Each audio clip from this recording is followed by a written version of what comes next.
Hello, back on the desktop today, and for this kind of like self-love series we've got going on, I want to make a video talking about how I began to love my hair.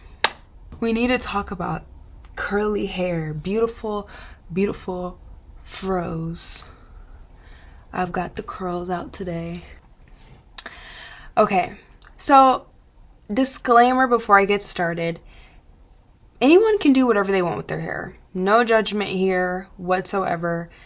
I'm just going to guide you along my journey on how I began to love my hair, and maybe it'll help make a difference within your own life to embrace your curly hair, wear it more often, and look at it in a different way than the stigmas and the stereotypes and the negative responses about the beauty of our hair.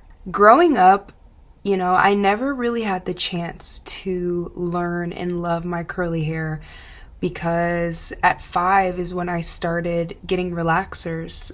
My mom used to tell me all the time how I would scream so loud every time she would wash my hair. So that prompted her to start putting relaxers in my hair at 5 years old. From 5 all the way up until high school, I was relaxed. I had relaxed hair. I was always getting my every few months relaxers. Yeah. Specifically in high school, I want to say it was my freshman year. I remember I got a relaxer right before the school year started, and I noticed that my hair, every time I combed my hair, I was getting a lot more shedding than I should. A lot of shedding. It was just coming out. And I was like, oh my God. And it was looking thin. I didn't know what to do. So I think the first thing I did was I cut it into a bob, a little short bob. And then when my mom decided to go natural and do the big chop, because my mom was also relaxed too, she had really short hair, and I stayed home one day from school and I stood in the mirror and I cut all my hair off, literally cut it all off, because I was watching all these YouTube videos about girls doing the big chop, and I was really oh my God, I want to do that. My mom did it. I want to do it. I finally feel like I want to embrace my curly hair. So I did it. I cut my hair. It was really short. That was the first time my hair has ever been that short before, obviously since birth. But I've always had long hair, so that was definitely new and different. And in a way, having to go to school and wear my hair short was something that I was nervous about, especially being a young teenage girl. The next day I was like, Mom, can I stay home again and then put some braids in my hair? So then that's when I started experimenting and learning how to braid my own hair, because anytime I do braids, any protective style, I do it myself. So braids, faux locks, twist, extensions, literally anything I do myself, because I had to learn how to do my hair, because I was nervous at first going to school with short hair, because it's you go to school one day with long hair and then you come to school another day with short hair and everyone's gonna be like, is that was my first time wearing braids as well. And over the course of those few months, I was always wearing braids, doing these protective styles. And it wasn't until maybe a few months later I was like, okay, I'm finally gonna wear my hair to school. I'm looking at videos on how I can wear it, and I would do these I would take these little headband things and I would put them up here and have the tiniest little puff ever. But then sometimes I would also do 2 puffs right here in the front and just let the rest be out. What a time! Oh my God, what a time, babe. What a time. So my hair ended up growing long. Then I had a really bad big chop. Not even big chop. Y'all, tell me why I went to the hairstylist to go get a trim. Mind you, this is when Walmart used to have salons, and the stylists in the salons used to be really good, okay? So don't say, oh, it's because you went to Walmart to get a trim. No, because I was always going to Walmart to get my hair done, okay? The girl trimmed. She basically just picked pieces and just cut that bitch off. It was so choppy. So then I went and I got a bob, or my mom cut it into a bob. Let's fast forward to college, okay? College, my hair was long, thick, curly. I always did braid outs. I was always doing like some type of protective style. And because I went to a PWI, that's where my progress kind of went downhill with my hair, because I felt like in order for me to fit in or for me to be liked, I wanted to straighten my hair. And there's nothing wrong with straightening, but it's all about your intention and moderation. Like sometimes I know, okay, I'm straightening my hair too much. I got to give my hair a little bit of a break. But also at the same time, my intention wasn't to some free time from the curly hair.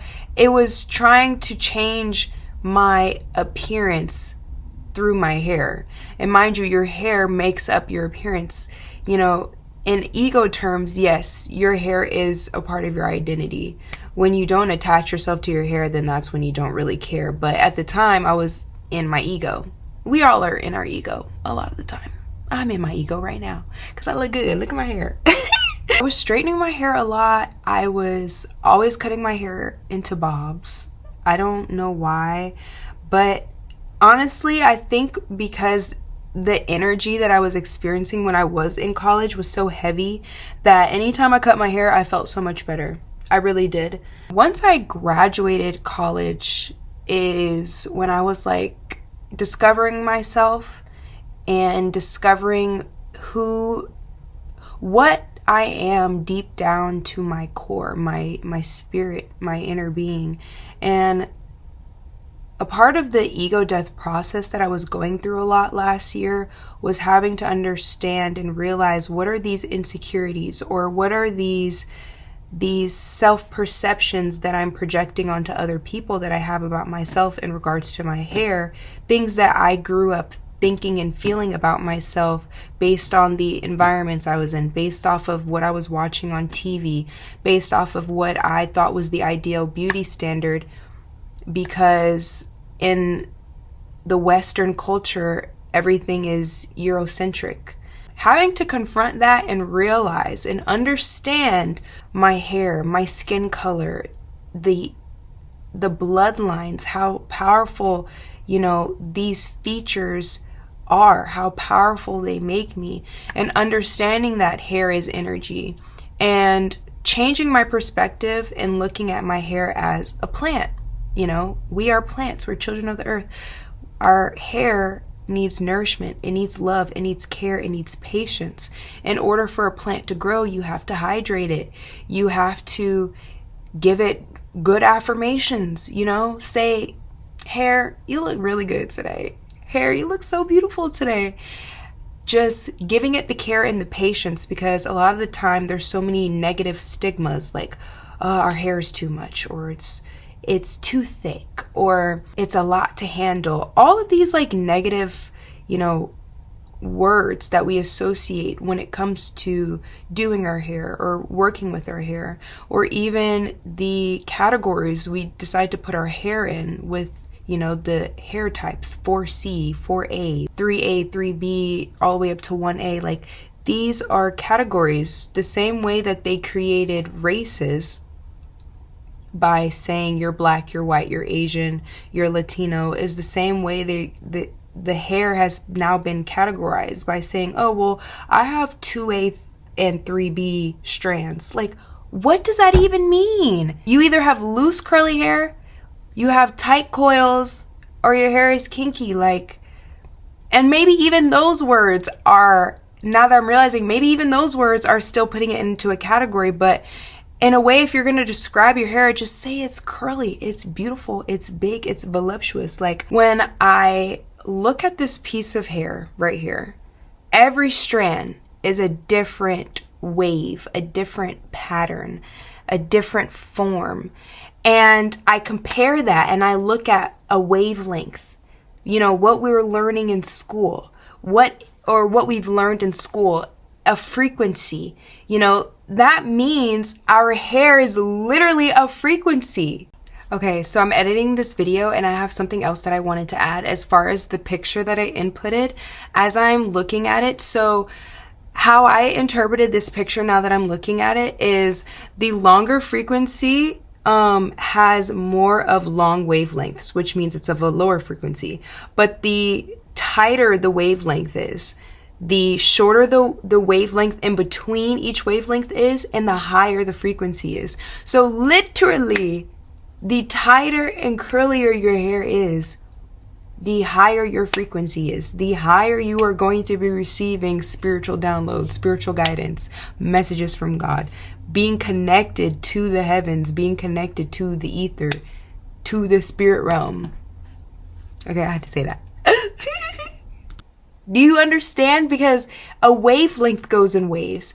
My hair is literally going in waves. This is a prime example of what a wavelength, what a frequency looks like. So your hair is vibrating on a frequency. I made a poem about Afro hair and it being a crown, because it is a crown. You are literally the embodiment of the first people of the earth. Wavelengths are everywhere. Everything goes in waves. Everything is energy. We all vibrate on different frequencies. So if I'm on this frequency and someone else is on this frequency, we're not going to align.